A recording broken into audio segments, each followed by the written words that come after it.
আজকের প্রোগ্রামে উপস্থিত আছেন বৃহত্তর খুলনা বিভাগে ব্যবসায়ী ভাইয়েরা, কর্মজীবী ভাইয়েরা, ছাত্র ভাইয়েরা, পর্দার আড়ালে, মহিলা প্যান্ডেলে আমার মায়েরা, বোনেরা।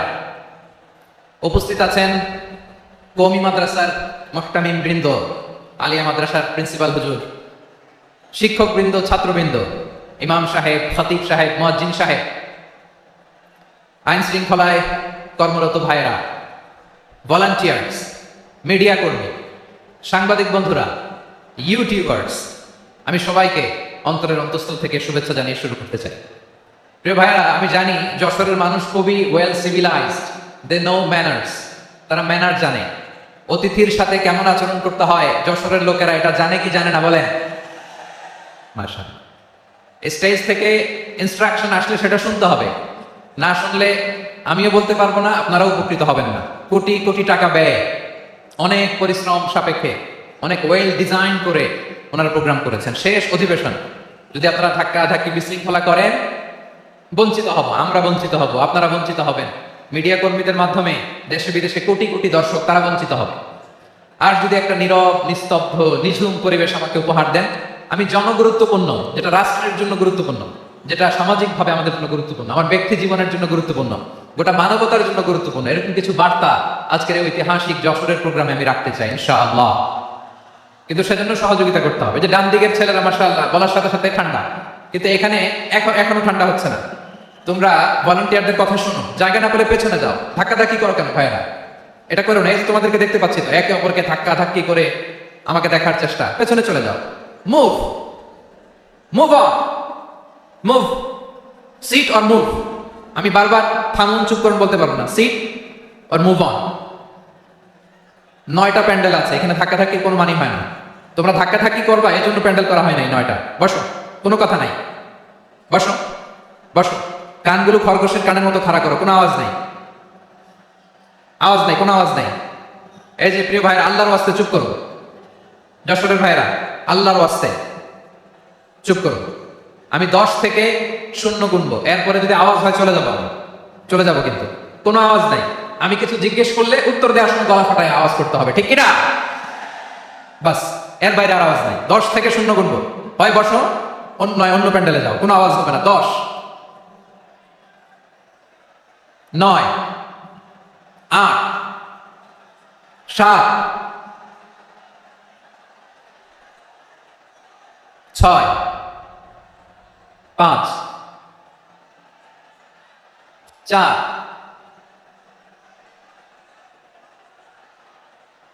3,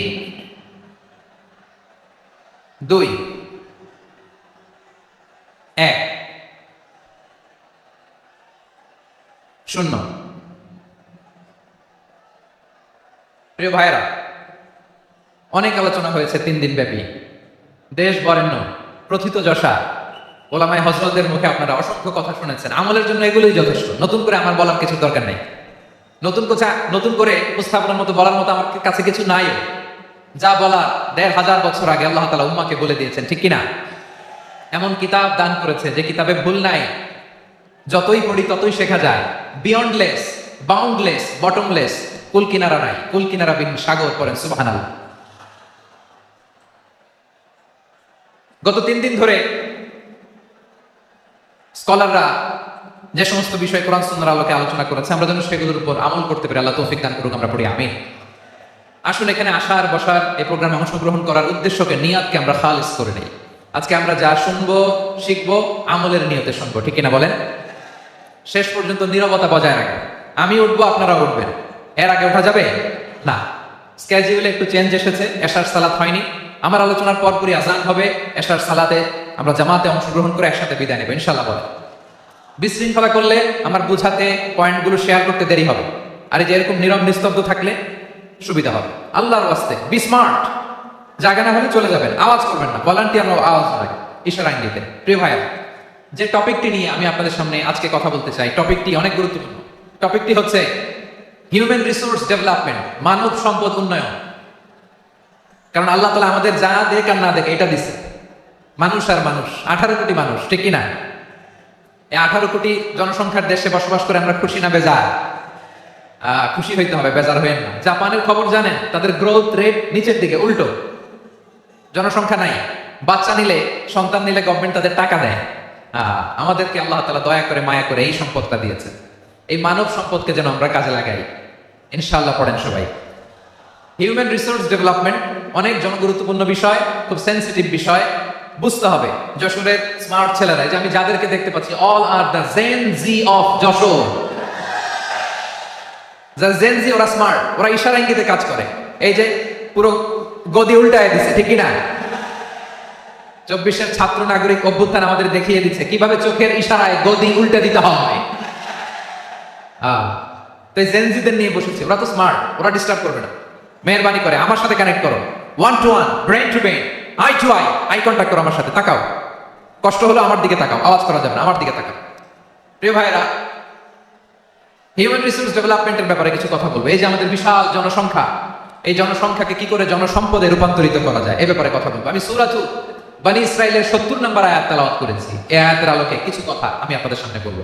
আল্লাহ তাআলা ইরশাদ করছেন, ওয়ালাকাদ কাররামনা বনী আদম ওয়া হামালনাহুম ফিল বাররি ওয়াল বাহরি ওয়া রাযাকনাহুম মিনাত তাইয়্যিবাত ওয়া ফাদ্দালনাহুম আলা কাসীরিম মিম্মান খালাকনা তাফদীলা।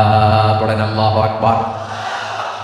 রব্বুল আলামিন বলেন, ওয়ালাকাদ কাররামনা বনী আদম, আমি বনী আদমকে সম্মানিত করেছি, বনী আদমকে মর্যাদা দিয়েছি। ওয়া হামালনাহুম ফিল বাররি ওয়াল বাহর, বনী আদমকে জলে, স্থলে, স্থলে এবং সমুদ্রে চলাচলের বাহন দিয়েছি। ওয়া রাযাকনাহুম মিনাত তাইয়্যিবাত, তাদেরকে পবিত্র রিজিকের বন্দোবস্ত করেছি। ওয়া ফাদ্দালনাহুম আলা কাসীরিম মিম্মান খালাকনা তাফদীলা, আর আমি আল্লাহ যাদেরকে সৃষ্টি করেছি তাদের মধ্য থেকে বনী আদমকে আমি শ্রেষ্ঠ বানিয়েছি। আমরা শ্রেষ্ঠ, আমরা আশরাফুল মাখলুকাত। আমরা কি? এই যে এমনি চিল্লাচিল্লি করে, জিজ্ঞাসা করলে বলে না, আমরা আশরাফুল মাখলুকাত। আমরা কি? শ্রেষ্ঠ, সবার চেয়ে সেরা। আমাদের মতো করে আল্লাহ কাউকে বানায় নাই।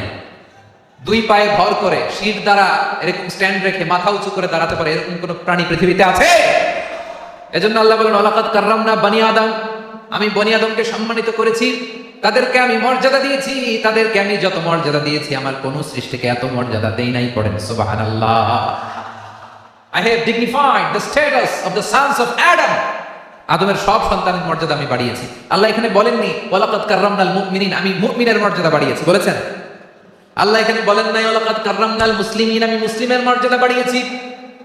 আল্লাহ বলেছেন ওয়ালাকাদ কাররামনা বনী আদম, আমি বনী আদমের সম্মান বাড়িয়েছি। হোক সে মুমিন কিংবা কাফের, মুসলিম কিংবা মুশরিক, আস্তিক কিংবা নাস্তিক, আরব কিংবা অনারব, যেই হোক না কেন, আদম সন্তান সবগুলার মর্যাদা বাড়াইয়া দিয়েছে কে? সবার মর্যাদা আল্লাহ বাড়িয়েছে। মানুষ হিসেবে মর্যাদা। বিশ্বনবী সাল্লাল্লাহু আলাইহি ওয়াসাল্লাম ইহুদির লাশ দেখে দাঁড়িয়ে গেলেন। কাল্লাশ, আমার যশোরের ভাইরা আওয়াজ করে বলুন কাল্লাশ। ইহুদির লাশ দেখে দাঁড়ায় গেলেন। সাহাবারা বললেন, ইয়া রাসূলুল্লাহ, আপনি দাঁড়ালেন যে, এটা তো ইহুদির লাশ। বিশ্বনবী বললেন, আওয়ালাইসাত নাফসান, এটা কি মানুষ নয়? এটা হোক ইহুদি হোক খ্রিস্টান, এটা তো মানুষ। আমি মানুষ দেখে দাঁড়িয়েছি। আই স্যালিউট দ্য হিউম্যানিটি, আমি মানবতাকে সম্মান করেছি। পড়েন সুবহানাল্লাহ। তাহলে এই জমিনে মানুষের মর্যাদা বেশি, হোক আস্তিক হোক নাস্তিক, হোক মুমিন কিংবা কাফের। আদমের সন্তান বলে, মানুষ হলেই তার মর্যাদা বাড়িয়েছে কে? আমার কলিজার টুকরা যশোরের ভাইরা, মানুষের মর্যাদা আল্লাহ এত বাড়িয়েছেন। মানুষ জীবিত থাকলেও যেমনি মর্যাদাবান, মরে গেলেও মর্যাদাবান। সুবহানাল্লাহ পড়ে। মানুষ মরে গেলে এই ডেড বডিটা কি হয়? পচে যায়, গলে যায়, মাটির সাথে মিশে যায়। তাই বলে আপনি ডেড বডির সাথে যাচ্ছে তাই করতে পারবেন না, পারবেন?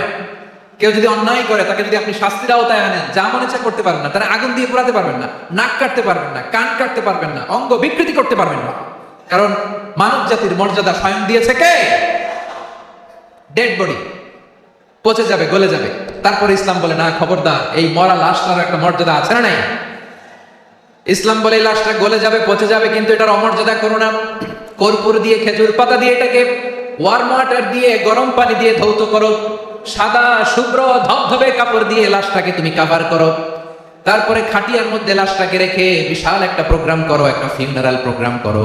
ওই প্রোগ্রামের ডানে বায়ে পেছনে লাশটারে রাখলে হবে না, প্রোগ্রামের একেবারে সামনটাতে তুমি লাশটাকে রাখো। সুবহানাল্লাহ। একটা ফিউনারাল প্রোগ্রাম করতে হবে, তাকে শেষ বিদায় জানাতে হবে, যেটাকে আমরা জানাজা বলি। কি বলি? জানাজা মানে মাইয়িতের জন্য দোয়া, তার জন্য দোয়া করা হয়, তাকে একটা সিস্টেমেটিক অর্ডারে কবরে রাখা হয়, সুন্দরভাবে সেটাকে কবরস্থ করা হয়, মাটি দেয়া হয়, পানি দেয়া হয়। তার মানে মরে গেলেও মানুষের সম্মান বাড়ায় দিয়েছে কে? এজন্য আল্লাহ বললেন ওয়ালাকাদ কাররামনা বানি আদম, বনি আদমের সম্মান মর্যাদা আমি আল্লাহ বাড়িয়ে দিয়েছি, মানুষের সম্মানে তুমি কখনো আঘাত করো না, ঠিক কি না? তাহলে ভাই, প্রথম মেসেজ হচ্ছে the first and foremost message tonight to the people of Jashore. আল্লাহ বলেন I have dignified the status of son of Adam, আমি বনি আদম সবার মর্যাদা বাড়িয়ে দিয়েছি, হোক আস্তিক নাস্তিক, হোক কাফের কিংবা মুশরিক, তার মর্যাদা বাড়াই দিয়েছে কে? যখন বন্যা হয় আমরা ত্রাণ নিয়ে যাই, আমরা শুধু মুসলমানদেরকে ত্রাণ দেই নাকি? হ্যাঁ, আমরা মুসলমানকেও দেই, অমুসলমানকেও দেই, হিন্দুকেও দেই, বৌদ্ধকেও দেই। যেখানেই মানবতা বিপন্ন সেখানে ইসলামের হেল্পিং হ্যান্ড আছে না নাই? সুবহানাল্লাহ, কি দিন আমরা পেয়েছি, কি বিধান আমরা পেয়েছি। ওয়ালাকাদ কাররামনা বানি আদম, আমি বনি আদমকে সম্মানিত করেছি। এরপর আল্লাহ বললেন ওয়া হামালনাহুম ফিল বাররি ওয়াল বাহর, মানুষকে স্থলে এবং সমুদ্রে চলাচলের বাহন আমি দিয়েছি। স্থলে কিভাবে চলবে, জলে কিভাবে চলবে, এই বাহনের ব্যবস্থা করেছে কে? এই জেনজি, এই সামড়া, ইরাম করতেছো কিসের জন্য? হ্যাঁ, ইরাম করলে চলবি? হ্যাঁ, বস বস বস বস, আওয়াজ করতেছো কেন? দিবা না, কথা বলতে দিবা না আমাকে? এইটা বুঝি তোমাদের ভালোবাসার নমুনা? তোমাদের ভালোবাসার কারণে যদি আমি কোথাও দাঁড়াতেই না পারি, কোথাও বসতে না পারি, কোথাও দুটা কথা বলতে না পারি, এই ভালোবাসা দিয়ে কি হবে আমার? বরং ঘামতে ঘামতে ঘর্মাক্ত হব, রক্তাক্ত হব। কিন্তু সেন্ট্রাল থেকে, সেন্ট্রালি যে ইনস্ট্রাকশন আসবে, সেই ইনস্ট্রাকশনের এক চুল আমরা ডানে বায়ে যাব না। এইটা গণজাগরণের জন্য এইটা দরকার, ইসলামী বিপ্লবের জন্য এইটা দরকার। তো আধা ঘন্টা ধরে যদি তোমাদেরকে থামানোই না যায়, এই লস্কর দিয়ে আমি কি করব? আল্লাহর রাস্তে নো নো নো স্লোগান, চুপচাপ একেবারে আমার দিকে তাকাও। আল্লাহ বললেন ওয়া হামালনাহুম ফিল বাররি ওয়াল বাহর, জলে স্থলে আমি চলাচলের যানবাহনের ব্যবস্থা করেছি। আমরা স্থলে ঘোড়ার উপরে চড়ি, উটের উপরে চড়ি, গাড়ির উপরে চড়ি। এই যে গাড়ির ইঞ্জিন বানাইছি আমরা, এটার মেধা দিয়েছে কে? আবার সাগরের মধ্যে আমরা নৌযান, জলযান, বড় বড় জাহাজ দিয়ে এক মহাদেশ থেকে আরেক মহাদেশ যাই, এক দেশ থেকে মালামাল গুলো আরেক দেশে পাঠাই। সাগরের ভেতরে নৌকা গুলোরে ধরে রাখলো কে? ওয়াল ফুলকিল্লাতী তাজরি ফিল বাহরি বিমা ইয়ানফাউন নাস, মানুষের উপকার আছে এরকম সরঞ্জামাদি নিয়ে সাগরের উপরে বিশাল বিশাল জলযানগুলো চলে, এগুলো ডুবে যায় না, কাত হয়ে যায় না, পড়ে যায় না। এগুলোকে স্থিতিস্থাপকতাকে ঠিক করে রাখলো কে? আপনারা জাহাজ দেখেছেন? জাহাজ, হ্যাঁ, বাড়ি চট্টগ্রাম মিলে দেখতে পারতেন, দেখছেন? বিশাল বিশাল জাহাজ, বিশাল জাহাজ মালামাল নিয়ে এক মহাদেশ থেকে আরেক মহাদেশে যায়। গত মাসে আমার জাপান সফর ছিল। এই যে বাংলাদেশে যে গাড়িগুলো চালান, বেশিরভাগ গাড়ি আসে কিন্তু জাপান থেকে। হাজার হাজার গাড়ি একটা জাহাজ বহন করতে পারে, হাজার হাজার গাড়ি। এটা সাগরের মধ্যে ভাসাইলো কে? সবাই বলুন, ভাসালো কে? হাজার হাজার গাড়ি নিয়ে জাপানিজ গাড়িগুলো আমাদের চট্টগ্রামের এয়ারপোর্টের বন্দরে ভিড়ে। যুক্তরাষ্ট্রে আমি দেখেছি বিশাল বিশাল জাহাজ। আপনারা টাইটানিক জাহাজের নাম শুনেছেন? টাইটানিকেরও 8 গুণ 10 গুণ বড়। সুবহানাল্লাহ কইবেন না? টাইটানিক জাহাজের 8 গুণ 10 গুণ বড় একটা জাহাজ আছে, আইকন অফ দ্য সি, আমি দেখে এসেছি। রয়্যাল ক্যারিবিয়ান দেখে এসেছি। সাগরের সামনে জেটিতে যখন দাঁড়ালাম, জাহাজটা যখন যায়, আমার মনে হচ্ছে একটা শহর, গোটা শহর, the entire city is floating on the water. পুরো একটা শহর মনে হয় পানির উপর দিয়ে ভেসে যাচ্ছে। পড়েন সুবহানাল্লাহ। এই যে আইকন অফ দ্য সি, এই ক্রুজ, এই জাহাজটা, এটার ভিতরে স্টেডিয়াম আছে। কিসের ভিতরে স্টেডিয়াম? কথা বুঝে নাই বোধহয়। স্টেডিয়াম কিসের ভিতর? সুইমিং পুল আছে, শপিং মল আছে, রেস্টুরেন্ট আছে, ক্লাব আছে, 3000 4000 রুম বিশিষ্ট, কক্ষ বিশিষ্ট হোটেল আছে। এই সবগুলোর নিয়ে এগুলো চলে সাগরের এই দোলার মধ্যে, জলোচ্ছ্বাসের মধ্যে, এই সাগরের ভেতরে এই জাহাজগুলোর ভাষায় রাখছে কে? সূরাতুর রহমান আল্লাহ তাআলা বললেন ওয়ালাহুল জাওয়ারিল মুনশাআতু ফিল বাহরি কাল আ'লাম ফাবিআইয়ি আলা, সবাই পড়েন ফাবিআইয়ি আলাই রাব্বিকুমা তুকাযযিবান। পাহাড় সম বড় বড় জাহাজগুলো মাল বুঝাই করে সাগরের মধ্যে ভেসে বেড়ায়। এগুলো দিয়ে মালামাল বহন করা যায়, মানুষরা এক দেশ থেকে আরেক দেশে যায়। এই জাহাজগুলোর সাগরের ভেতরে ভাসায় রাখলো কে? এই আয়াতের ভেতরে আল্লাহ তাআলা সূরাত বনী ইসরাঈলের এই চমৎকার আয়াতের ভেতরে আল্লাহ তাআলা বেসিক্যালি মানব জাতির প্রতি তার 4টি স্পেশাল অনুগ্রহের কথা বলেছেন। কয়টি? 2টা বলে ফেলছি। 1 নাম্বার ওয়ালাকাদ কাররামনা বনী আদম, আমি বনী আদমের সম্মান বাড়াইছি। নাকি মুসলমানদের? নাকি মুসল্লিদের? কার সম্মান বাড়িয়েছি? বনী আদমের। তাহলে human dignity, the first part of the verse talks about the human dignity. 2 number অংশ আল্লাহ তাআলা বলেন ওয়া হামালনাহুম ফিল বাররি ওয়াল বাহর, স্থলে এবং সমুদ্রে আমি তাদের জন্য চলাচলের বাহন দিয়েছি। সুবহানাল্লাহ। তার মানে smooth movement on land and sea, জলে এবং স্থলে যাতে আমরা স্মুথলি মুভ করতে পারি আল্লাহ তাআলা দিয়েছেন।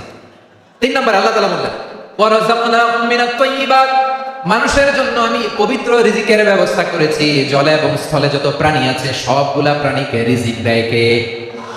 আমাদেরকে রিজিক দেয় কে? সাগরের মাছগুলোকে, বড় বড় তিমি মাছগুলোরে রিজিক দেয় কে? বাতাসের মধ্যে ভেসে বেড়ানো বড় বড় পাখিগুলো, স্ক্যান্ডিনেভিয়ান কান্ট্রি থেকে লক্ষ লক্ষ কোটি কোটি পাখিগুলো যে এক দেশ থেকে আরেক দেশে ট্রান্সফার হয়, এগুলোর রিজিক দেয় কে? রব্বুল আলামিন বলেন ওয়ামা মিন দাব্বাতিন ফিল আরদি ইল্লা আলাল্লাহি রিজকুহা ওয়া ইয়ালামু মুস্তাকাররাহা ওয়া মুস্তাওদাআহা কুল্লুম ফি কিতাবিম মুবিন। আল্লাহু আকবার। রব্বুল আলামিন বলেন ভূপৃষ্ঠে বিচরণশীল যত প্রাণী আছে সব প্রাণীগুলোকে আমি আল্লাহ আমার নিজের কুদরতে রিজিকের বন্দোবস্ত করি। এই প্রাণীগুলো কোথায় থাকে, কোথায় যায়, সব জায়গায় আমি রিজিক পৌঁছে দেই। রিজিক কেউ দিতে পারে না, রিজিকের মালিক কে? রিজিকের মালিক তিনি আল্লাহ। এজন্য আল্লাহ তাআলা বললেন ওয়া রাযাকনাহুম মিনাত তাইয়্যিবাত। এরপর আল্লাহ বললেন ওয়া ফাদ্দালনাহুম আলা কাসীরিম মিম্মান খালাকনা তাফদীলা। আমি যত প্রাণী সৃষ্টি করেছি সকল প্রাণীর মধ্যে মানুষের মর্যাদা শ্রেষ্ঠত্ব আমি দিয়েছি। সুবহানাল্লাহ পড়ে। তাহলে 1 নম্বরে আল্লাহ বললেন আমি বনী আদমের মর্যাদা বাড়ালাম। এরপরে বললেন স্থলে এবং সমুদ্রে চলাচলের জন্য যানবাহন দিলাম। 3 নম্বরে আল্লাহ বললেন পবিত্র রিজিকের ব্যবস্থা করে দিলাম। এরপরে আল্লাহ বললেন যত প্রাণী আছে, সৃষ্টি আছে, সবগুলার উপরে আমি মানুষকে শ্রেষ্ঠত্ব দিলাম। সুবহানাল্লাহ। তাহলে সবচেয়ে বেশি শ্রেষ্ঠত্ব মানুষের। কার? মানুষের। শুধু তাই নয় প্রিয় ভাইরা, আকাশ এবং জমিনে যা কিছু আছে সবকিছু মানুষের জন্য, মানুষের কল্যাণে, মানুষের প্রয়োজনে, মানুষের বশীভূত করে সৃষ্টি করেছেন কে? রব্বুল আলামিন বলেন হুয়াল্লাযী খালাকা লাকুম মা ফিল আরদি জামিআ, এই জমিনের মধ্যে যা কিছু আমি আল্লাহ সৃষ্টি করেছি সব কিছু আমি মানুষের জন্য সৃষ্টি করেছি। পড়েন সুবহানাল্লাহ। হুয়াল্লাযী খালাকা লাকুম মা ফিল আরদি জামিআ, যা আছে সব আমাদের জন্য, সব আমাদেরকে সার্ভিস দেওয়ার জন্য, আমাদের উপকারের জন্য, আমাদের কল্যাণের জন্য। আওয়াজ করে সবাই পড়ুন আল্লাহু আকবার। অন্য আয়াতে আল্লাহ বললেন ওয়াসাখখারা লাকুম মা ফিস সামাওয়াতি ওয়া মা ফিল আরদি জামিআন মিন ইন্না ফি যালিকা লাআয়াতিন লিকাওমিন ইয়াতাফাক্কারুন।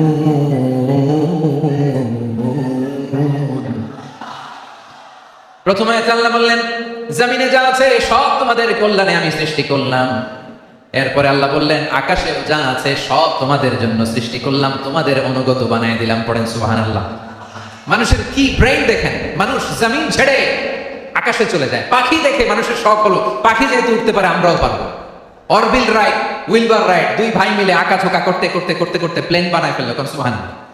এখন পাখিও ওড়ে, আমরাও উড়ি। এরপরেই মানুষের কৌতূহল থামে না এখানে। মানুষ চলে গিয়েছে চাঁদে। কোথায় গেছে? এখন কিন্তু চাঁদে জমি বিক্রি হয় জানেন? পৃথিবী নিয়ে মারামারি শেষ। রাশিয়া আমেরিকা এখন ধরছে চাঁদ আর মঙ্গল গ্রহ। এখন চাঁদে জমি বিক্রি হয়, মঙ্গলে জমি বিক্রি হয়। এই চাঁদ, মঙ্গল, বৃহস্পতি, শনি সব আল্লাহ তাআলা আমাদের জন্য বানিয়েছেন। সুবহানাল্লাহ পড়েন। মানুষ সাগরের উপরে চড়ে, শূন্যে ভেসে বেড়ায়, পাহাড় কেটে সুড়ঙ্গ বানায়, টানেল বানায়। মানুষ ব্রডব্যান্ডের লাইন নিয়ে যায় সাগরের ভেতর দিয়ে, এক দেশ থেকে আরেক দেশে, এক মহাদেশ থেকে আরেক মহাদেশে। সুবহানাল্লাহ পড়েন। তার মানে গোটা বিশ্বের সবকিছুর উপরে control, superiority over all creatures, সবকিছুর উপর কন্ট্রোল, মনিটরিং, নিয়ন্ত্রণ, এটা প্রতিষ্ঠা করে দিয়েছে কে? এজন্যই মানুষের শ্রেষ্ঠত্ব। ওয়ালাকাদ কাররামনা বনী আদম, আমি বনী আদমের সম্মান বাড়িয়েছি। মর্যাদা আমি বাড়িয়ে দিয়েছি এই কারণে, কারণ মানুষ সবকিছুর উপর নিয়ন্ত্রণ নিতে পারে। মানুষকে নিয়ে এই কোরআনের সব আলোচনা, মানুষকে নিয়ে এই কোরআনের সব। তাই কোরআনের কেন্দ্রীয় আলোচ্য বিষয় হচ্ছে মানুষ। কোরআনের কেন্দ্রীয় আলোচ্য বিষয় কি? যশোরের ভাইরা বুঝে থাকলে সবাই বলবেন কোরআনের কেন্দ্রীয় আলোচ্য বিষয় কি? এই যে আমি মূল আলোচনায় যাচ্ছি এখন। কেন মানুষ কোরআনের কেন্দ্রীয় আলোচ্য বিষয়? যশোর আওয়াজ করে বলো, কোরআনের কেন্দ্রীয় আলোচ্য বিষয় কি? মানুষ। এই মানুষ কোরআনের কেন্দ্রীয় আলোচ্য বিষয়। মানুষকে আল্লাহ স্বাধীনতা দিয়েছেন। ফামান শাআ ফালিউমিন ওয়া মান শাআ ফালিয়াকফুর। চাইলে মুমিন হতে পারো, চাইলে কাফির হতে পারো, তোমার ইচ্ছা। তবে জেনে রাখো, মুমিন হলে পাবা জান্নাত, কাফির হলে পাবা জাহান্নাম। না, দ্য ডিসিশন ইজ ইয়ার্স। সিদ্ধান্ত তোমার, জান্নাতে যাবা না জাহান্নামে যাবা। যশোরের ভাইয়ের আওয়াজ করে বলুন, কই যেতে চান, জান্নাতে না জাহান্নামে? ডান দিকে না বাম দিকে? ডানপন্থী না বামপন্থী? চিল্লাচিল্লি না চুপচাপ? চুপচাপ করে আবার চিল্লাচিল্লি শুরু করেছে। মাশাআল্লাহ, গুরুত্বপূর্ণ কথা বাকি আছে, আমাকে সহযোগিতা করতে হবে। মাশাআল্লাহ, এই ঠান্ডা হয়েছে। হ্যাঁ, ঠিক আছে ঠিক আছে ঠিক আছে। মানুষকে আল্লাহ এত স্বাধীনতা দিয়েছেন, মানুষ চাইলে অনেক ভালো হইতে পারে। ভালোর রাস্তাও খোলা, খারাপ হওয়ার রাস্তাও খোলা। ভালো হইলে মানুষ অনেক ভালো, খারাপ হইলে অনেক খারাপ। ভালো হইলে সবচেয়ে ভালো, খারাপ হইলে সবচেয়ে খারাপ। এজন্য সিদ্ধান্ত আপনাকে নিতে হবে। আল্লাহ তাআলা বলছেন, লাকাদ খালাকনাল ইনসানা ফি আহসানি তাকবীর সুম্মা রাদাদনাহু আসফালা সাফিলিন। আমি মানুষকে অনেক সুন্দর অবয়বে, সুন্দর আকৃতিতে সৃষ্টি করেছি। তার শুধু চেহারার ডিজাইনটাই সুন্দর নয়, তার ব্রেনটা বড্ড সুন্দর, তার মানসিকতা বড্ড সুন্দর, তার সৃজনশীলতা বড্ড সুন্দর। পড়েন সুবহানাল্লাহ। আমাদের চেহারা অবয়ব ডিজাইন যে সুন্দর তা না, আমাদের ব্রেনটা অনেক সফিস্টিকেটেড ব্রেন, অনেক সফিস্টিকেটেড। এই 1.5 কেজি ব্রেন ইউজ করে মানুষ গোটা বিশ্বে সভ্যতা বিনির্মাণ করেছে, ঠিক কিনা? এই ব্রেন আল্লাহ তাআলা আমাকে দিয়েছে। এটাতে কাজে লাগালে, আপনার সিক্স সেন্স কাজে লাগালে আপনি অনন্য মানুষ হয়ে উঠবেন, মহামানবে রূপান্তরিত হবেন। মানুষ হতে পারে, চাইলেই মহামানব হতে পারে। আবার যদি মানুষ চায়, খারাপও হতে পারে। আল্লাহ বলেন শুধু ভালোই না, ভালো হতে চাইলে অনেক ভালো তুমি হতে পারো, আবার খারাপ হতে চাইলে অনেক খারাপ তুমি হতে পারো। সুম্মা রাদাদনাহু আসফালা সাফিলিন।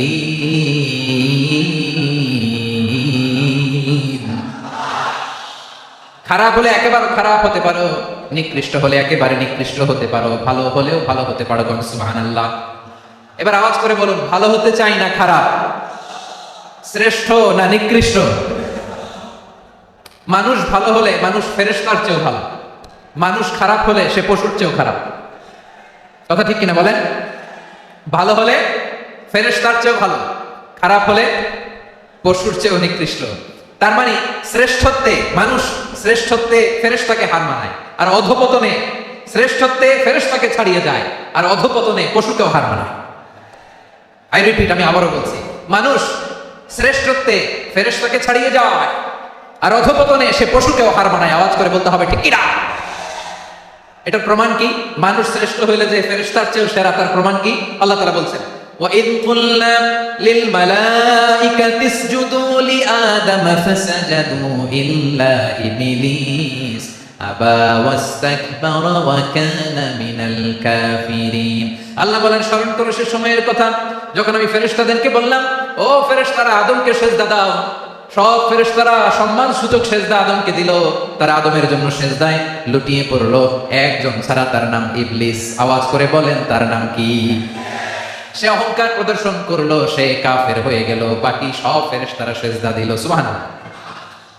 আবার আদম আলাইহিস সালামকে আল্লাহ জিজ্ঞেস করলেন, সব বলে দিল উত্তর, কিন্তু ফেরেশতাদেরকে একই প্রশ্ন জিজ্ঞেস করলেন, তারা উত্তর করতে পারে নাই। তার মানে এর মধ্য দিয়ে প্রমাণিত হয়, মানুষ ভালো হলে ফেরেশতার চেয়েও ভালো, ফেরেশতার চেয়েও মানুষের মর্যাদা বাড়িয়ে দিয়েছে কে?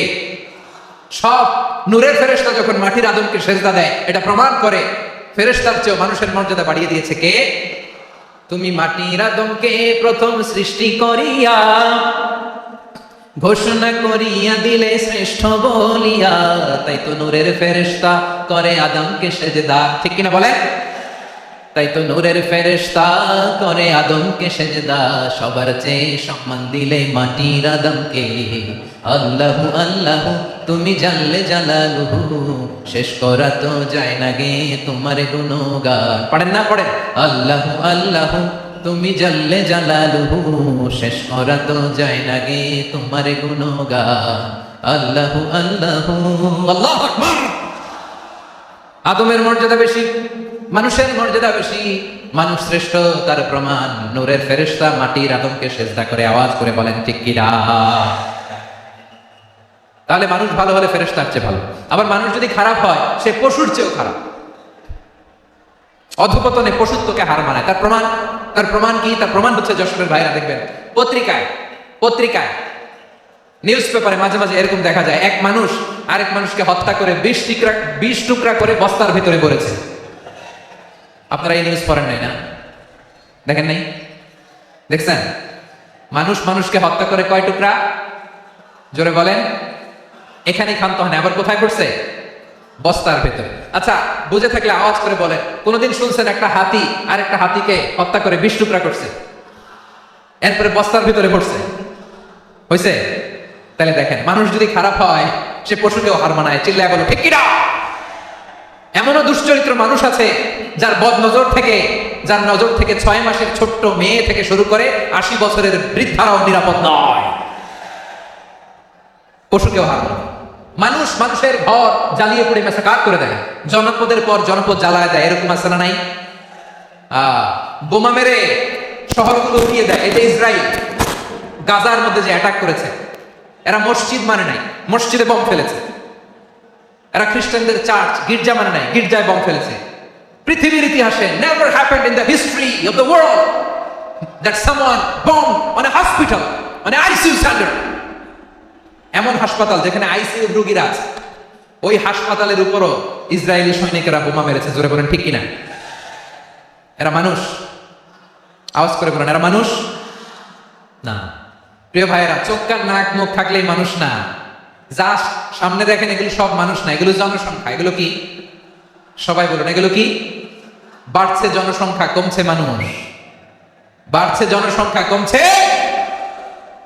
এই দুনিয়া এখন তো আর সেই দুনিয়া নাই, মানুষ নামের মানুষ আছে দুনিয়া বোঝাই, সেই মানুষের ভিড়ে আমার আসল মানুষ না।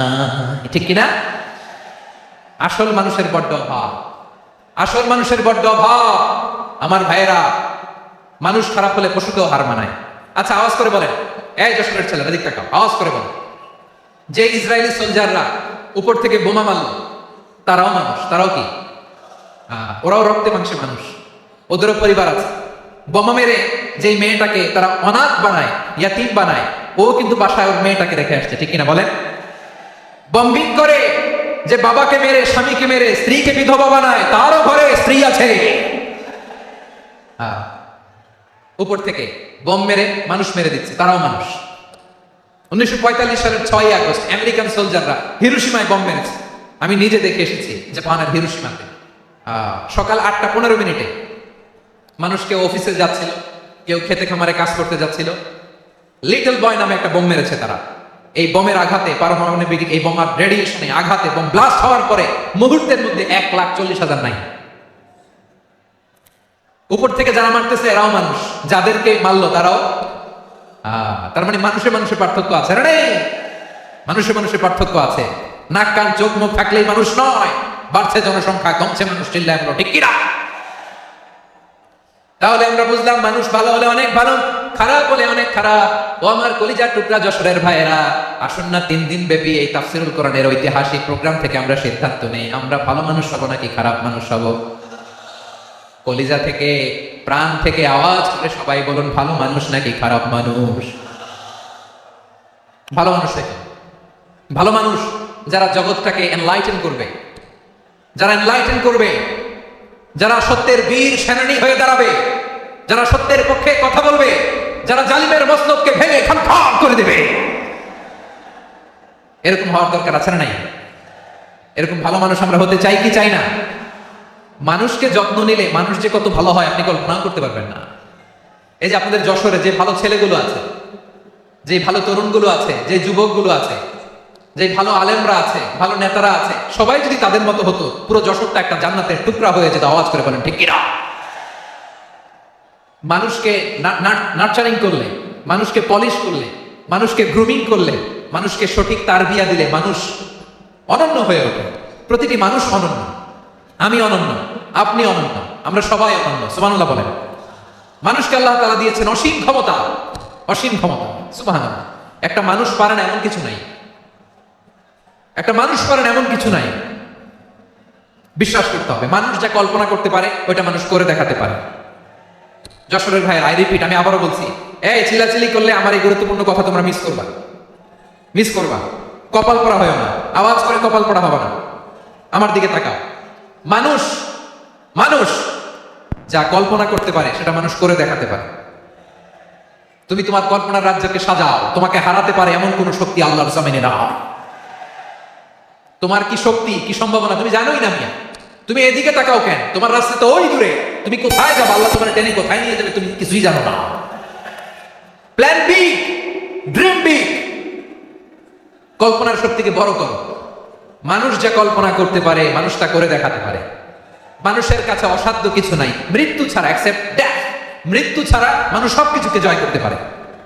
মৃত্যু ছাড়া যে কোনো অসাধ্যকে সাধন করার ক্ষমতা মানুষকে দিয়ে দিয়েছে কে? হারার জন্য তোমার জন্মই হয় নাই, তোমার জন্ম হয়েছে জিতার জন্য, বিজয়ের জন্য তোমার জন্ম। মানুষের শুরুটাই হয় বিজয় দিয়ে। যশোর, আওয়াজ করে বলো, মানুষের শুরু হয় কি দিয়ে? আমরা যখন আমার পিতার পৃষ্ঠদেশে ছিলাম, পিতার পৃষ্ঠদেশ থেকে শুক্রাণু যখন মায়ের গর্ভদেশে যেয়ে পড়ে, কতটা শুক্রাণু ভ্রমণ শুরু করে জানো? 20 কোটি শুক্রাণু। একবার সিমেন আউট হলে সেখানে 20 কোটি শুক্রাণু থাকে, ভ্রমণ শুরু করে। ওই 20 কোটি শুক্রাণুর মধ্যে থেকে তুমি আমি আজকে এক বিকশিত শুক্রাণু মানব রূপে পৃথিবীতে এসেছে। সুবহানাল্লাহ। ওই 20 কোটি শুক্রাণুর প্রতিযোগিতায় সবাই পেছনে ফেলে সেদিন আমি সফল হয়েছিলাম, সেদিন আমি বিজয়ী হয়েছিলাম। সেদিন আমি এত ছোট ছিলাম, মাইক্রোস্কোপ দিয়েও আমার অস্তিত্ব টের পাওয়া যায় না। আমি এত তুচ্ছ ছিলাম, নগণ্য ছিলাম। আমার কান ছিল না, আমার চোখ ছিল না, আমার হাত ছিল না, আমার জন্য রিকমেন্ডেশন করার মতো মামু ছিল না, খালা ছিল না, কেউ ছিল না। তারপরেও ওই প্রতিযোগিতায়, ওই কম্পিটিশনে যখন আমার কেউ হারাতে পারে নাই, আল্লাহর জমিনেও আমার কেউ হারাতে পারে না। হারার জন্য তোমার জন্মই হয় নাই, তুমি আসছোই জিতার জন্য। সুবহানাল্লাহ। বিশ্বনবী বলেন, আন-নাসু মাআদিন কামাআদিনিয যাহাবি ওয়াল ফিদ্দা, খিয়ারুহুম ফিল জাহিলিয়াতি খিয়ারুহুম ফিল ইসলাম। Peoples are like mines of gold and silver. সোনার খনি, রূপার খনি, এর চেয়েও বড় খনি হচ্ছে এই মানব সম্পদের খনি। আওয়াজ করে বলেন আল্লাহু আকবার। আল্লাহ তাআলা এই সম্পদ আমাদেরকে দিয়েছে। বিশ্বনবী বলেন, মানুষ হচ্ছে খনির মতো। খিয়ারুহুম ফিল জাহিলিয়াতি খিয়ারুহুম ফিল ইসলাম। জাহিলি যুগে যারা সেরা, ইসলামেও তারা সেরা। ইদা ফাকহু, যদি তারা বুঝবান হয় তাহলে তাদেরকে সেরা বানায় দিবে কে? তাহলে মানুষের চেয়ে সেরা কেউ হতে পারে? মানুষের চেয়ে অনন্য কেউ হতে পারে? মানুষকে কেউ হারাতে পারে? আওয়াজ করে বলো, তোমাকে কেউ হারাতে পারবে? এই সাহস জাগছে আজকের আলোচনা থেকে। আমি তুমি অনন্য, আমাকে তোমাকে হারায় দেওয়া এত সহজ না, ঠিক কিনা? একটা কথা জীবনের সাথে সেট করে নিতে হবে, আমি জিতি নয় শিখি, আমি কখনো হারি না। জীবনের সাথে সেট করে নাও, জেনজি অফ জেসর, আমি কখনো হারি না, আমি হয় জিতি নয় শিখি। চিল্লায় বলো ঠিক কিনা? আমি কখনো হারি না, আমারে হারানো এত সোজা না। কি সাহস জাগছে? বুকে সাহস জাগছে? তাকবীর পড়ো, লিল্লাহি তাকবীর। তাহলে বিশ্বনবী বলেন, নাসু মাআদিন, মানুষ হচ্ছে খনি। এই ধাক্কা ধাক্কি, আমি জানি এগুলো ভালোবাসার ধাক্কা ধাক্কি, এজন্য আমি সহ্য করে নেই। এগুলো যে ভালোবাসার ধাক্কা ধাক্কি এটা আমরা বুঝি। পৃথিবীর কোনো আইন, সিকিউরিটি প্রটোকল দিয়ে এটা মানানো যাবে না, কারণ এটা তো ভালোবাসা। লাভ, লাভ কোনো আইন কানুন দিয়ে বাধা যায় না, মানানো যায় না, ঠিক কিনা বলো?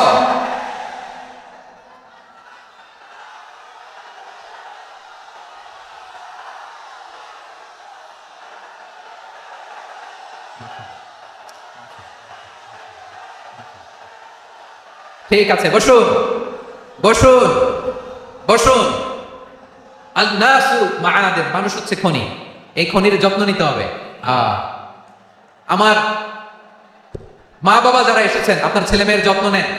আপনার ছেলের মধ্যে যে কি পটেনশিয়াল আপনি জানেন না। আপনার এই ছোট্ট অবুঝ ছেলেটাই আগামী দিনের শায়েখ আহমদুল্লাহ হবে। আপনার হেফখানায় পড়া ওই ছোট্ট ছেলেটাই আগামী দিনের আল্লামা মামুনুল হক হবে।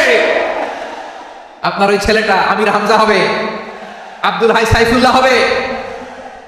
এভাবে বড় বড় আলেম হবে, তারা যুগশ্রেষ্ঠ আলেম হবে। সেই একদিন এই বাংলাদেশের পার্লামেন্টে যে বক্তব্য দিয়ে যশোরের পক্ষে কথা বলবে। আপনি জানেন না, কাউকে ছোট করবেন না, আপনি ওর কনফিডেন্স আপনি কমাবেন না, আপনি কমাতে পারেন না। প্যান্ডেলে আমার যে মা বোনেরা আছেন, ছেলে মেয়েদেরকে কখনো ছোট করে কথা বলবেন না। ও যে কোথায় যাবে আপনি জানেন না, আপনি মা হয়ে তাকে সাহস দিবেন, তার কল্পনার জগৎটাকে সাজাতে তাকে উৎসাহিত করবেন, ঠিক কিনা বলেন? আর আমার প্যান্ডেলে আমার প্রিয় শ্রদ্ধাশীলা মায়েরা বোনেরা, আপনারা তো আরো দামি সম্পদ। বিশ্বনবী বলেন, আর দুনিয়া কুল্লু হামাচা। আল্লাহ আল্লাহ আল্লাহ, বিশ্বনবীর কথার ওজন দেখেন, আর দুনিয়া কুল্লু হামাচা ওয়া খায়রু মাতাঈদ দুনিয়াল মারআতু সালিহা। বিশ্বনবী বলেন, দুনিয়ায় যা দেখো সব আল্লাহর দেওয়া অ্যাসেট, মানে সম্পদ। আর এত অ্যাসেটের ভিড়ে সবচেয়ে শ্রেষ্ঠ সম্পদ হচ্ছে নেককার নারী। সুবহানাল্লাহ। ভাইয়েরা, বোনের সাথে খারাপ আচরণ করো না, সন্তান মায়ের সাথে খারাপ আচরণ করো না। আমাদের মায়েরা আমাদের asset, they are our priceless asset. কারণ এই মায়েদের পেটে এসেছে আল্লাহর ওলিরা, এই মায়েদের পেটে এসেছে খান জাহান আলী, এই মায়ের পেটে এসেছে শাহজালাল ইয়ামানি, এই মায়ের পেটে এসেছে আল্লাহর সব নবীরা। নাকি নবীরা আকাশ থেকে ধপ করে জমিনে নেমে আসছে? মায়ের পেটে আসছে। এই মায়ের পেটগুলো খনি। আমার সম্মানিত মায়েরা বোনেরা, নিজেকে ইসলাম দিয়ে সাজান, নিজেকে ইসলাম দিয়ে সাজান, নিজেকে পবিত্র রাখুন, নিজের আগ্রহ ইমান ইজ্জতের হেফাজত করুন, কোরআন পড়ুন, সুন্নাহ পড়ুন। আপনি জানেন না আপনার গর্ভে কে আসছে, কোন ক্ষণজন্মা পুরুষকে আল্লাহ তাআলা আপনার গর্ভে পাঠাবে, আপনি জানেন না। মায়েরা, নিজেদেরকে পবিত্র রাখুন, ইসলাম চর্চা করুন, কোরআন চর্চা করুন, নৈতিকতা দিয়ে নিজেকে সাজান। যশোরের জেনজি, নিজেদেরকে প্রস্তুত রাখো আগামীর বাংলাদেশের জন্য। নৈতিকতা, মোরালিটি, ভ্যালিউজ দিয়ে নিজেকে সাজাও, ইসলাম দিয়ে নিজেকে সাজাও। কারণ আগামীর বাংলাদেশ ইসলামের বাংলাদেশ। বাংলাদেশের আসল পরিচয় ইসলাম। বাংলাদেশের আসল পরিচয় কি? সবাই বলে না। বাংলাদেশের আসল পরিচয় কি? এই ইসলাম নিয়ে আমরা সংসদ ভবন সাজাবো, রাজি আছি না নাই? শেকড় ভুলে যাওয়া যাবে না। আমরা ধাপে ধাপে সারিয়া আইনের দিকে যাবো ইনশাআল্লাহ, কিন্তু জঙ্গিবাদ দিয়ে নয়, কট্টরপন্থা দিয়ে নয়। আমরা ইন্টেলেকচুয়ালি, গ্রাজুয়ালি, ধাপে ধাপে সারিয়া আইনের দিকে মুখ করবো ইনশাআল্লাহ। বলো লিল্লাহি তাকবীর। এদেশের আসল পরিচয় সবাই বলে না, আওয়াজ করে, এদেশের আসল পরিচয়। এদেশে আজান শুনে সূর্য ওঠে শহর গ্রামে, এদেশে আজান শুনে সূর্য ডোবে সন্ধ্যা নামে, এদেশে সকল কাজে সবাই বলে বিসমিল্লাহ, এদেশে ভালো কিছু দেখে শুনে হাসি মুখে সবাই বলে মাশা আল্লাহ, সুবহানাল্লাহ সুবহানাল্লাহ সুবহানাল্লাহ সুবহানাল্লাহ সুবহানাল্লাহ সুবহানাল্লাহ সুবহানাল্লাহ সুবহানাল্লাহ। ও নবীন তরুণ, তোমার কিসের এত ভয়? জেনে রেখো বাংলাদেশের আসল পরিচয়। বাংলাদেশের আসল পরিচয় ইসলাম। আওয়াজ তুলে বলো, আসল পরিচয় কি? এদেশে পরস্পরে দেখা হলে দেয় সালাম, এদেশে আমজনতার হৃদয় জুড়ে পাক্কা কালাম, ঠিক না? এদেশে বিপদ এলে সর্বজনে সর্বক্ষণে দোয়া পড়ে ইন্না লিল্লাহ সুবহানাল্লাহ সুবহানাল্লাহ সুবহানাল্লাহ সুবহানাল্লাহ। এদেশে আজান শুনে সূর্য ওঠে শহর গ্রামে, এদেশে আজান শুনে সূর্য ডোবে সন্ধ্যা নামে, এদেশে সকল কাজে সবাই বলে বিসমিল্লাহ, এদেশে ভালো কিছু দেখে শুনে হাসি মুখে সবাই বলে মাশা আল্লাহ সুবহানাল্লাহ। আওয়াজ করে সুবহানাল্লাহ সুবহানাল্লাহ সুবহানাল্লাহ সুবহানাল্লাহ। সবাই একসাথে সুবহানাল্লাহ সুবহানাল্লাহ সুবহানাল্লাহ সুবহানাল্লাহ। এদেশের আসল পরিচয় কি? আওয়াজ করে বলতে ভয় লাগে। এদেশের আসল পরিচয় কি? ইসলাম দিয়ে আমাদের সংসদ ভবন চলুক, আমরা চাই কি চাই না? বঙ্গভবনে লা ইলাহা ইল্লাল্লাহর পতাকা উড়ুক, আমরা চাই কি চাই না?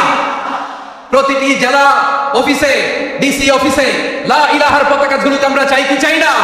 কারা কারা চাই হাত তুলে আপনারা দেখায়।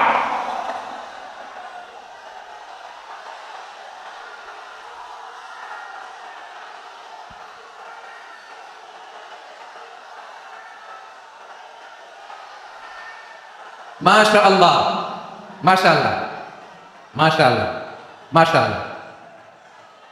যশোর, আওয়াজ করে বলো, ভালো মানুষ না খারাপ মানুষ? বুঝে বলছে তো? মানুষ ভালো হলে যে কত ভালো। এই মানুষকে যত্ন নিলে, মানুষকে মানুষ বানালে যে সে কি হতে পারে শুনবা? হ্যাঁ, নাকি মোনাজাত দিয়ে দিব? শুনবা?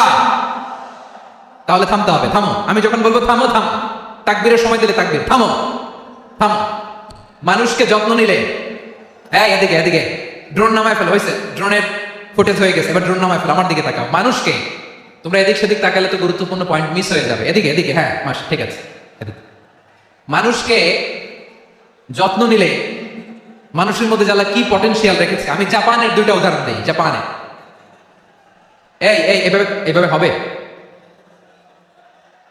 হয়, বসো নয় পেছনে, কথা নাই, কথা তো বলাই যাবে না, হারাম কথা বলা, একেবারে চুপ। আজকের জন্য হারাম করে দিয়েছি আমি, এই কিছু সময়ের জন্য একেবারে নিষিদ্ধ। জাপানের দুটা উদাহরণ দেই, খেয়াল করে একটু শোনেন, বুঝবেন। আল্লাহ, 2022 সালে জাপানের সাথে জার্মানির খেলা, ফিফা ওয়ার্ল্ড কাপ 2022। এক পক্ষে জাপান, আরেক পক্ষে কোন দেশ? কথা শুনে নাই। এক পক্ষে কোন দেশ, আরেক পক্ষে সবাই। এক পক্ষে, আরেক পক্ষে। ওই খেলায় জিতেছিল জাপান, জিতেছিল 22 সালের এই ফিফা ওয়ার্ল্ড কাপে জাপান ফুটবল খেলায় জিতে। As a part of that celebration, তারা খেলার পরে পুরো স্টেডিয়ামটাকে ক্লিন করে, the fan base of Japan, লক্ষ লক্ষ মানুষ খেলা দেখতে যায়, তো এত ডাস্টবিনও তো নাই, তো যারা ডাস্টবিনে জায়গা পায় নাই, তারা এই যে চকলেটের প্যাকেট, পানির বোতল, চিপসের প্যাকেট তারা এদিকে সেদিকে রেখে দিয়েছে। জাপানের ভক্তরা, জাপানের ফলোয়াররা, as a part of that celebration, তারা খেলার পরে পুরো স্টেডিয়ামের সব ময়লা আবর্জনা ক্লিন করে তারপরে বিদায় নিয়েছে। তাদেরকে কি ক্লিন করার দায়িত্ব দেওয়া হয়েছিল? এই যশোর, জাপানের যে ছেলেরা খেলা দেখতে গেছিল, ওদেরকে কি ক্লিন করার দায়িত্ব দিছিল? তারা কি স্টেডিয়ামের পরিচ্ছন্নতা কর্মী?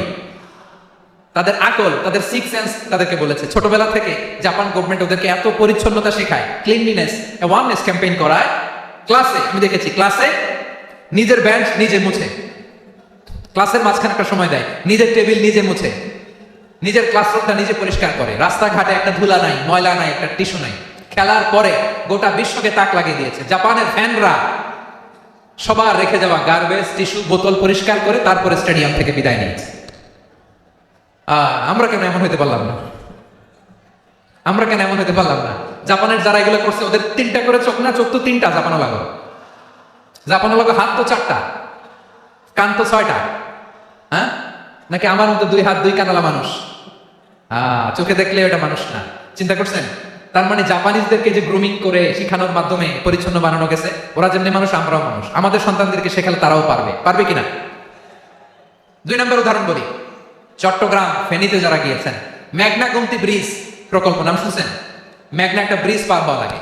এই মেঘনা গুমতি, এখানে 3টা ব্রিজ, কাশপুর সহ এই 3টা ব্রিজের নির্মাণ কাজ, রেনোভেশনের কাজ দেওয়া হয়েছিল জাপানের একটা কোম্পানিকে। কাকে? জাপানের কোম্পানি নির্মাণ শেষে 738 কোটি টাকা বেঁচে গেছিল, এটা গভর্নমেন্টের হাতে দিয়ে তারা বিদায় নিয়েছে। কত টাকা? 738 কোটি টাকা। যত প্রাক্কলিত ব্যয় নির্ধারণ করা হয়েছে, সব টাকা সরকার, তৎকালীন সরকার, 2019-এর সরকার, কারা ছিল তো জানেন? এই 2019-এর সরকার তাদেরকে দিয়েছে। তারা রিনোভেশন নির্মাণ শেষে 738 কোটি টাকা অতিরিক্ত বেঁচে গেছিল, এটা আবার গভর্নমেন্টের হাতে বুঝাই দিয়ে তারা বিদায় নিচ্ছে। আমরা কেন এমন হইতে পারলাম না? জাপানের ওরাও মানুষ, আমরাও মানুষ। তার মানে মানুষে মানুষে পার্থক্য আছে না নাই? আচ্ছা, জাপানের 2টা উদাহরণ দিলাম, এবার আমার দেশের 2টা উদাহরণ দেব না? বাংলাদেশের 2টা উদাহরণ দিই। 1 নম্বর উদাহরণ, গত সপ্তাহে আপনারা জানেন কক্সবাজার আমার একটা প্রোগ্রাম ছিল, তো হেলিকপ্টারে গিয়েছিলাম। ফেনী জেলা যখন পার হচ্ছি, আমি দেখলাম 3টা উইন্ড মিল, ছিলেন তো, বিশাল পিলা, 3টা 4টা পাখা থাকে। বায়ু বিদ্যুৎ কেন্দ্র, বাংলাদেশের প্রথম বায়ু বিদ্যুৎ কেন্দ্র এটা। মুহুরী প্রজেক্ট বলে ওটাকে সম্ভবত, মুহুরী প্রজেক্ট। তো সাগরের বাতাসের ঝাপটায় এটা ঘুরে এনার্জি হয়, ইলেকট্রিসিটি উৎপাদন হয়। আমি পাইলটকে বললাম, ভাই এগুলো থেকে কেমন ইলেকট্রিসিটি উৎপাদন হয়? হুজুর একটু হয় না, কিছুই হয় না। কিছুই হয় না মানে? বলে হুজুর বাংলাদেশে যত উইন্ড মিল আছে, এটার পাখা একটাও ঘুরে না। আল্লাহ, বলেন কি? তাহলে যে কোটি কোটি টাকা ব্যয় করে যে উইন্ড মিল, হুজুর ভিতরে ফিটফাট, উপরে ফিটফাট, ভিতরে সদরঘাট। তার মানে কোটি কোটি টাকা দিয়ে এই উইন্ড মিল বানায়, এখানে কিছু নাই। দুর্নীতির আড্ডাখানা, আখড়াখানা বাংলাদেশ, ঠিক কিনা বলেন? আয় রে, জাপানিজরাও মানুষ, আমরাও মানুষ। আমার এক নিকটাত্মীয় সরকারি চাকরিজীবী, তিনি আমাকে বললেন, বাংলাদেশের আরেকটা উদাহরণ দেখি। উনি আমাকে বললেন যে প্রতি বছর আমাদের অফিসের ফার্নিচার চেঞ্জ করে। আমি বললাম প্রতি বছর ফার্নিচার চেঞ্জ করে কেন? বলে যে ফার্নিচার নতুন পারচেজ করলেই তো এখানে টাকা, নতুন কিনতে পারলেই টাকা, নতুন উন্নয়নের সবক শোনাতে পারলেই টাকা। প্রথম আলোর রিপোর্ট, কি আলো? প্রথম আলোর রিপোর্ট, গত 15 বছরে উন্নয়নের নামে লুটপাট হয়েছে প্রায় 3.25 লাখ কোটি টাকা। কার রিপোর্ট? আমাদের বানানো কথা। প্রথম আলোর রিপোর্ট। গত 15 বছরে কারা ছিল জানেন তো? হ্যাঁ, শুধু ওনাদেরকেই দোষ দিয়ে লাভ নাই। স্বাধীনতার পর থেকে শুধু শাসকের হাত বদল হয়েছে, আমরা কিছু পাই নাই, ঠিক কিনা বলেন? শুধু ওনাদের দোষ দিয়ে কি লাভ? একদল খাইছে, আরেকদল খাওয়ার জন্য রেডি হয়ে আছে। আমরা এরকম চাই না, তখনকে ফুটপাতে বসাই আছে। প্রিয় ভাইরা, জাপানের মানুষও মানুষ, আমরাও মানুষ। সিদ্ধান্ত আপনার, কোন মানুষ হবেন, ভালো মানুষ না খারাপ মানুষ? আজকের আলোচনার বিষয় হচ্ছে মানব সম্পদের উন্নয়ন, human resource development. It's a process to increase the capacity of knowledge, skill, capacity of the people of a country. একটা দেশের মানুষের জ্ঞান, তাদের দক্ষতা কি করে বাড়ানো যায়, বাড়িয়ে দেশের উন্নয়ন করানো যায়, এটাই হচ্ছে মানব সম্পদ উন্নয়নের মূল কথা। তাহলে মানব সম্পদ হচ্ছে একটা দেশের সবচাইতে শক্তিশালী পুঁজি। প্রাকৃতিক সম্পদ, খনিজ সম্পদের চেয়েও দামি হচ্ছে মানব সম্পদ। আমার প্রিয় যশোর, প্রাকৃতিক সম্পদ, খনিজ সম্পদের চেয়ে দামি সম্পদ কি সম্পদ? আল্লাহ তাআলা দয়া করে আমাদেরকে এই মানব সম্পদ দিয়েছেন। আসুন আমাদের এই মানুষগুলোকে আমরা সোনার মানুষ বানাই। রাজি আছেন তো সবাই? রাজি আছে? মানুষ পারে না এমন কোনো কিছু নাই, চাইলে সব পারে। এজন্য মানুষকে তারবিয়া দিতে হবে, যথাযথভাবে তাদেরকে গড়তে হবে। আসুন আমরা সিরাতের আয়না বিশ্বনবীর জীবনী থেকে দেখি তিনি কিভাবে হিউম্যান রিসোর্সকে ম্যানেজ করতেন। যদি আপনাদের সময় হয়, দু একটা উদাহরণ দিয়ে আজকে আমি আমার আলোচনার বিদায় নেব। হবে, সময় হবে কয়েক মিনিট। হ্যাঁ, শান্ত থাকবেন তো? শান্ত থাকবা? হ্যাঁ, ঠিক আছে। এই ধাক্কার মধ্যে ঢুকছে, এবার মজা বুঝতেছো তো? হ্যাঁ, মানা করছিলাম না? ঠিক আছে, টের পাও। হ্যাঁ, ঠিক আছে। যে আওয়াজ করবে আমি ওকে দেখতেছি, কে কে আওয়াজ করে দেখতেছি। শেষ কথা, শেষের দিকে চলে আসছি। বিষ্ণু ইসলাম কিভাবে হিউম্যান রিসোর্সকে ম্যানেজ করতেন, মজার কথা আছে কয়েকটা, বলে বিদায় নেই। বিশ্বনবী কিভাবে এই মানব সম্পদকে ম্যানেজ করতেন? বিশ্বনবী he was a very good talent hunter, চৌকস ট্যালেন্ট হান্টার ছিল। কার মধ্যে কি ট্যালেন্ট আছে দেখলেই বুঝে ফেলতেন। সুবহানাল্লাহ পড়বেন না? কি নবী আমরা পেয়েছি! He was a very good talent hunter. আমার নবী তিনি চৌকস ট্যালেন্ট হান্টার ছিলেন। কার মধ্যে কি প্রতিভা বের করতেন, ওই প্রতিভাকে ইসলামের কল্যাণে কাজে লাগাতেন। সুবহানাল্লাহ বলেন। যাকে যেই জায়গায় সেট করলে ভালো হবে তাকে ওই জায়গায় সেট করতেন। কয়েকজন সাহাবীর জীবনী শোনাই। আবু মাহজুরা রাদিয়াল্লাহু তাআলা আনহু, মক্কার মুয়াজ্জিন, আগে ছিল মুশরিক, পরে হয়েছে মুমিন। উনি কিভাবে মুমিন হইলেন এই ঘটনাটা একটু আপনাদের শোনাতে চাই। তো আপনাদের তো সময় নাই হাতে, সময় আছে? এই জেনজি শেষ করে দিল আজকের প্রোগ্রামটা। 1 ঘন্টা ধাক্কা ধাক্কি করে কেমনে দাঁড়ায় আছে আমি বুঝলাম না।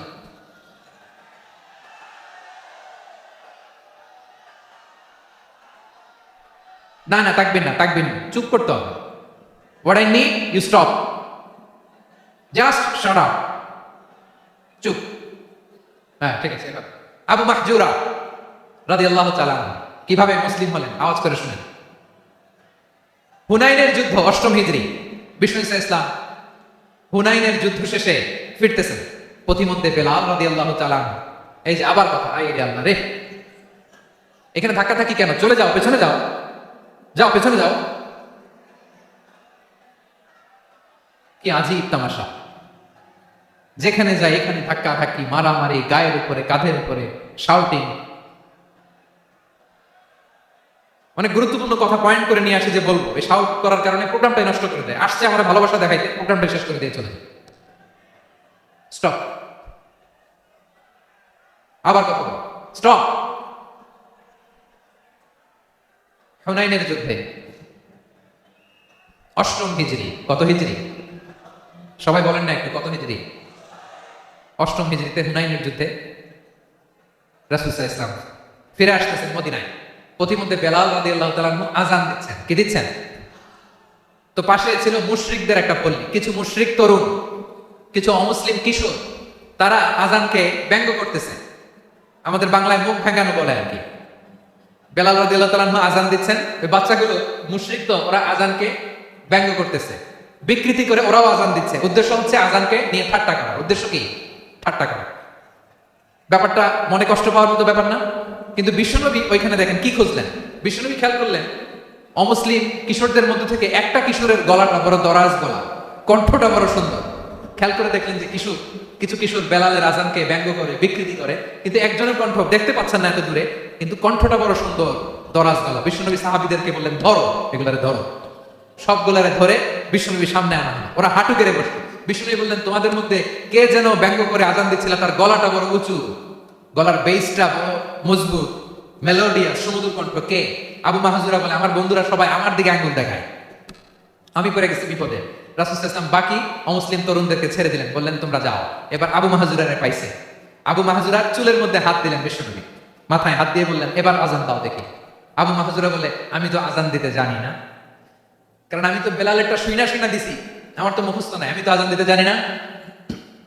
বিশ্বনবী বললেন জানো না, তাহলে আসো আমি তোমারে শিখাই দিই। সুবহানাল্লাহ। আবু মাহজুরা হাঁটু গেড়ে বসে বিশ্বনবীর মুবারক হাত আবু মাহজুরার চুলের মধ্যে।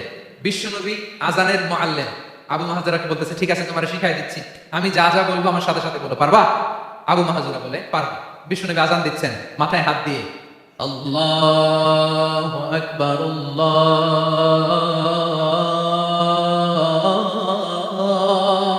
আকবার। আবু মাহজুরা এই বাক্যটা বললেন। বিশ্বনবী দ্বিতীয় বাক্য পড়তে আরম্ভ করলেন, আল্লাহু আকবার, আল্লাহু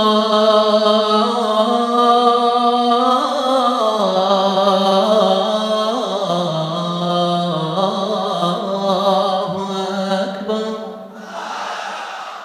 আবু মাহজুরা এই বাক্যটা বললেন। বিশ্বনবী আবু মাহজুরার মাথার মধ্যে হাত দিয়ে তৃতীয় বাক্য বললেন, আশহাদু আল্লা ইলাহা ইল্লাল্লাহ।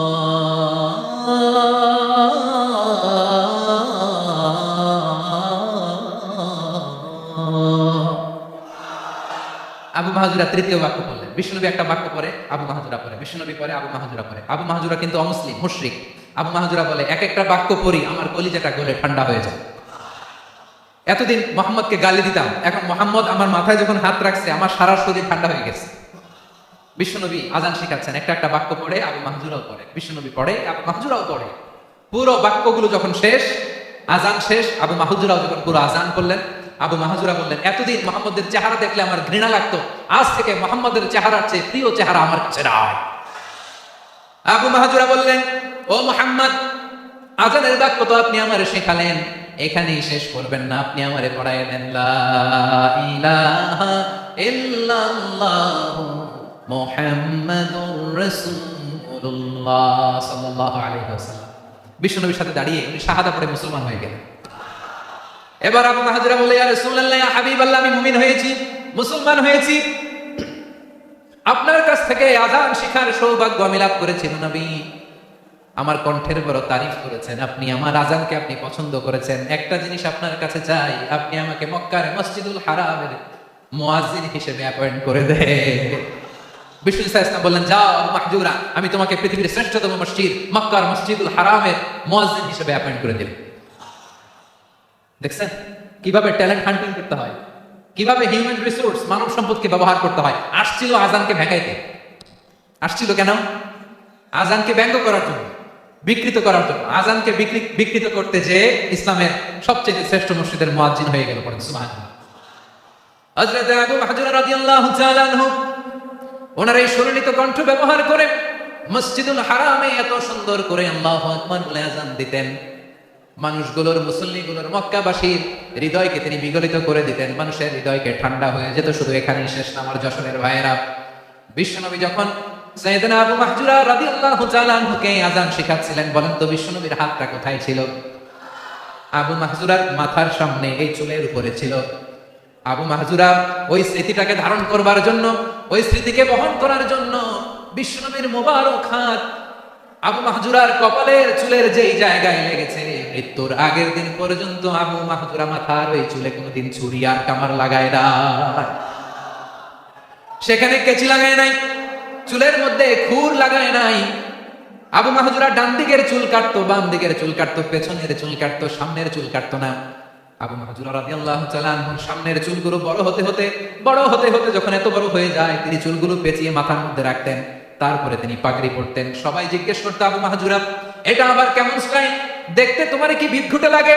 কেমন অড লাগে? কেমন খারাপ দেখা যায়?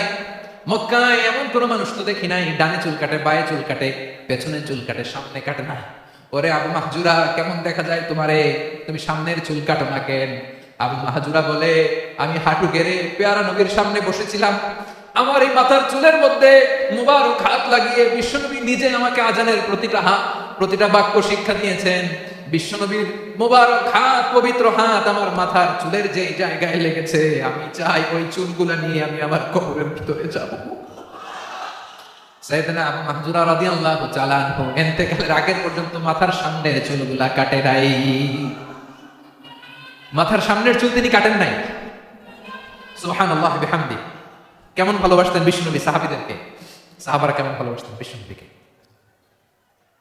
সামনের চুলগুলো বড় হতে হতে এত বড় ছিল, পেঁচিয়ে রেখে পাগড়ি করতেন, কাটতেন না। নবীর হাত লেগেছিল। সুবহানাল্লাহ পড়েন। তাহলে what is the lesson? Moral of the story কি? মোরাল অফ দ্য স্টোরি হচ্ছে, আসছিল আজানকে ব্যঙ্গ করার জন্য, বিকৃত করার জন্য, হয়ে গেল মসজিদুল হারামের মুয়াজ্জিন। দেখেন বিশ্বনবী একটা খারাপ সিচুয়েশনের মধ্যে থেকে কি ভালো জিনিস বের করে আনলেন। আমি যে শুরুতে বলেছি কিভাবে তিনি হিউম্যান রিসোর্সকে ডেভেলপ করেছেন, ম্যানেজ করেছেন। তিনি যে চৌকুশ ট্যালেন্ট হান্টার ছিল, দেখেন সবার মধ্যে থেকে এর বাছাই করে মুয়াজ্জিন বানাই দিয়েছেন। সুবহানাল্লাহ পড়েন। তার মানে এই না সবাই ধরে ধরে উনি মুয়াজ্জিন বানাইছেন। যার যেই ট্যালেন্ট আছে তাকে ওই কাজে অ্যাসাইন করেছেন। যার যেই প্রতিভা আছে তার প্রতিভাকে ইসলামের কাজে লাগিয়েছেন। সুবহানাল্লাহ পড়েন। যায়েদ বিন সাবিত রাদিয়াল্লাহু তাআলা নাম শুনেছেন? যশো কথা বের হয় না। যদি জিজ্ঞাসা সালমান খানের নাম শুনছেন, সবাই হাত তুলবে, জি হুজুর শুনছি, মানে সব দেখা শেষ। সালমান খান, আমির খান, অমুক খান, সব খান মুখস্থ, কিন্তু যায়েদ বিন সাবিতের নাম মুখস্থ নাই মুসলমানদের।